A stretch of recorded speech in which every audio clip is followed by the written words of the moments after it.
Alright YouTube, this is Eminent Hero. This is a friend of mine's video named Scott. It's a Nordic deck, Aesir, Polar Guides, whatever you want to call it, they're all the same damn thing.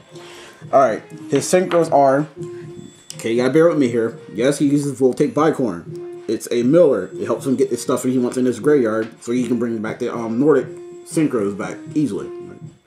Alright, now, the three main keys of the deck. Odin, Thor, and Loki. He has all three of these ultimate rare, by the way. One goes for Odin.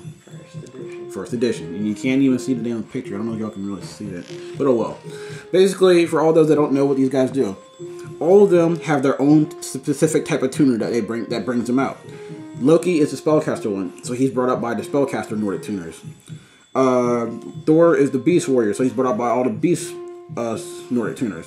Odin is the fairy, so he's brought up by all the fairy ones. And they all remove from play a specific Nordic tuner that's needed for them to bring themselves back when they're destroyed.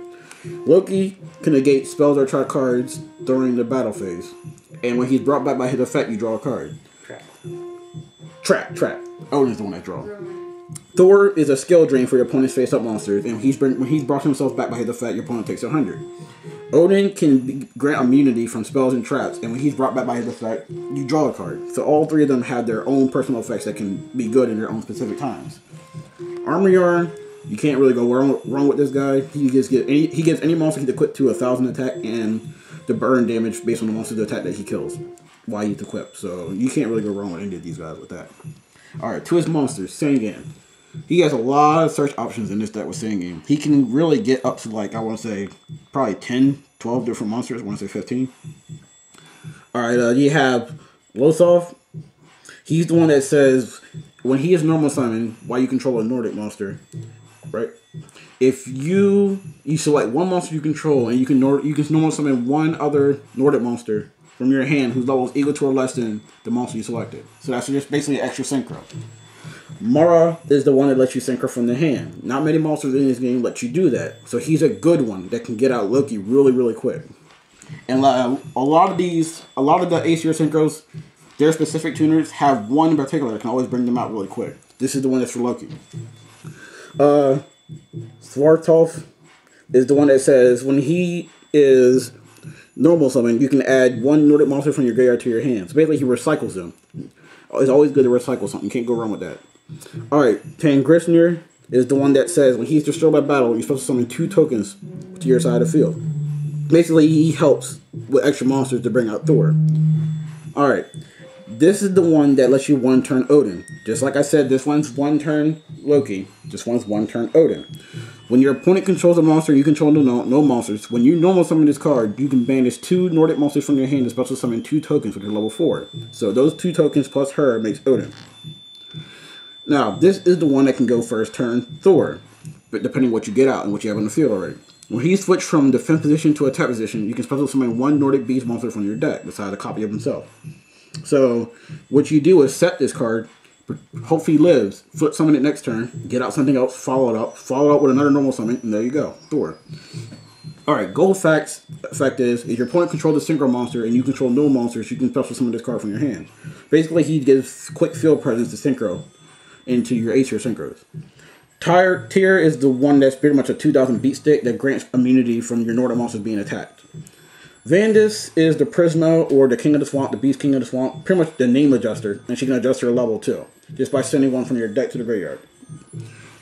Mimir is the Treeborn Frog of the deck. Basically, he just adds extra 2 levels for your synchros, which is not bad at all. By discarding a spell card during your standby phase, you can bring them back from the graveyard. Alright, up to spells. Yes, people, this is the Shard of Greed. I actually feel really pissed when he got this. This card, to me, being secret rare, is actually pretty rude because it's a good card that's now hard to get. I would actually accept this being an ultra rare because it would be a lot easier for my ass to fucking get. But other than that, Shard of Greed's effect is, during each of your draw phases, during your normal draw, you put 1 counter on it. When it has 2 or more counters on it, you can send it to the graveyard to draw 2 cards from your deck. This card itself can become Mystical Space Typhoon bait to purposely lure your opponent into destroying it. Or you can draw 2 cards. Basically, you play this card, and you don't really give a damn what happens to it, because your opponent wasted a Heavy Storm MST just to get rid of it.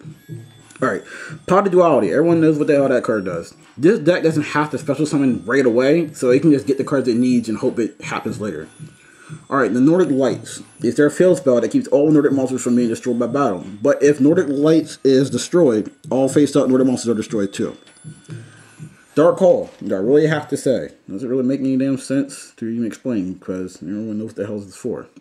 Monster Reborn, staple, you already know what it's for. MSTs, too, you know what they're for. Same thing as Heavy Storm. Now, Forbidden Lance. Odin grants immunity to all spells and try cards that affect him. So it would make sense to use something in the deck that can provide the same ability, which is actually not bad at all. So when you don't have Odin there, why not use this little card right here to make that same situation happen? Alright, March Towards Ragnarok. You can select one face-up Aesir monster you control. Until the end of the turn, its effect is negated. And, wait, it's unaffected by other spells and track cards, but its effect is negated. Alright, another card in the deck that grants an Odin effect at the cost of the monster's effect being negated, which is not really a big deal. Alright, Nordic Relic Gungnir. This card says you can move from play one Aesir or Nordic monster you control to select one card on the field. Destroy that card. Though your second end phase after you use this card, you get the monster you remove from play back. So basically, it's a good save and destroy. So basically, if one of your monsters are getting targeted from destruction, just play this and banish it for 2 turns and you get it back. This is actually one of the very few cards in the deck that's a track card search for an archetype. And this one actually looks the best, I'd actually have to say. I'm being dead honest, it actually looks the best out of all of them. It lets you search one Nordic monster from your deck to your hand, and the thing is called Gleifnir, the Fetters or Finnerer. Everyone knows what Call of the Hornets does. Being that these synchros right here can be called a Hornet, it lets you get an extra shot at them. Toronto Tribute, staple, everyone knows what it does. Nordic Relic Megangel. Alright, this card is like their Megamorph, but on crack. The reason why it's on crack because there's no downside to this thing. Only thing it can't do is attack directly. Now I want you to look at these guys' attacks. Odin is 4,000. Thor is 35. Loki is 33. Do you really care if they can't attack directly? I think not. Especially when Loki can negate cards on the battle phase. So pretty much they're going to hit you. And you're going to take it and you're going to love it. Especially when Odin does it. He has 3 of these. Now, since the card says the monster's original attack is doubled and not becomes, you can actually spam 3 of these on one monster and they keep gaining their original attack again. So if you spam 3 of these on Odin, Odin will be 3 times his original attack. Because he'll gain 4,000, 4,000, and 4,000 more. Now, Mirror Force, the last card of the deck, staple. So guys, you've seen my friend's Nordic deck, and I actually seen it in action, and it's actually really good. He actually brought all 3 of these out here today. I think twice, 3 times, and I was actually there to see it. So, if I actually had to choose a synchro archetype, I had to say that Nordics is another one of my favorites, because even though they're synchros, they actually give it the deck originality. And the way they play is very, very cool, though. So this is Eminent Hero with my friend Scott's Nordic deck. Tell me what y'all think. Peace out. Next.